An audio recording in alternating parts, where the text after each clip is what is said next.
So that very cheerful gentleman there is Dr. Jennifer Wild is with us now, who's a clinical psychologist at King's College London. Now, he was talking about winning the lottery. That's like a...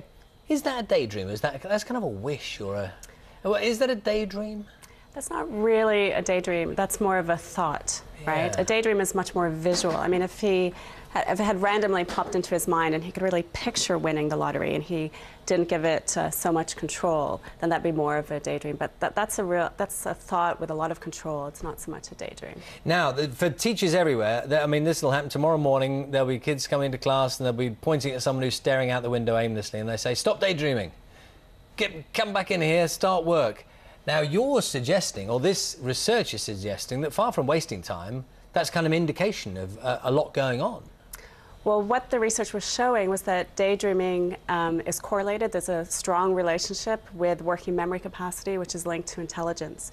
So the more participants' mind wandered and they daydreamed during this particular experiment, the higher their working memory capacity, which suggests that they have the ability to work in the face of interference, which is a good thing.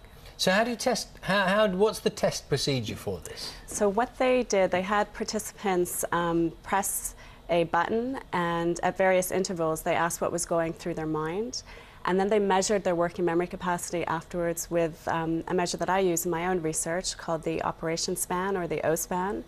This is an unpleasant test in that it's difficult. You have to remember a string of words interspersed by performing mathematical operations, and the more words you remember, the higher your operation span, or your working memory capacity.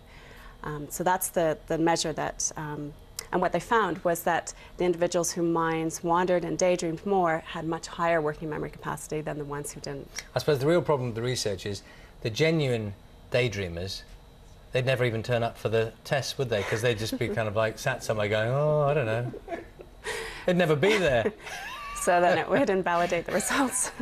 Well, it's a problem, isn't it? But and the whole daydreaming thing, I like the notion of people just sort of wandering off it, and it's not specific, is it? It's a sort of just like it could be just a cloud, you know, it could be just a kind of nothing really. That's the key. It's not specific. It's not controlled. It's a spontaneous visual image that you find you just wander off into. That's a daydream. Yeah. Okay. Well, it's very interesting. Thank you very much. Thank you. He's one scary creature. Terrible tusks, claws and teeth, and if you have young children, chances are you have read the